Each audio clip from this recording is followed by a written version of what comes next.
Hey everyone, welcome back to Let Sunshine channel. Today we're going to do something fun and very interesting. We'll learn English while cooking noodles.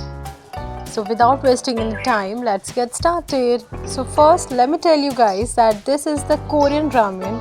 Let's make Korean style ramen. In this packet you'll have noodle cake, along with one spice packet and one chili oil packet. As you can see, take them out from the pack, and step 1 is to boil water. Take a pot, add water and turn on the stove.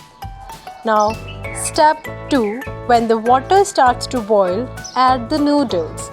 Now what do you mean by noodles? Noodles means the water has bubbles. Now stir the noodles with a spoon. Now new word is stir. So stir means to move in a circle. Cook for 5 to 7 minutes until the noodles are soft, and especially don't overcook the noodles. In case you like vegetables, add some of them and chop them together. Now chopping means cut into pieces.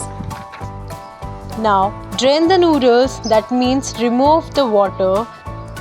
Then take it out from the pan, and after a minute mix everything together. You can add salt, pepper or any kind of sauce you like. Now finally it's done. Delicious noodles, or can say ramen, ready to eat. So today we learned words like boil, stir, drain and mix. If you like learning English while cooking, don't forget to like, share and subscribe. See you next time. Bye bye.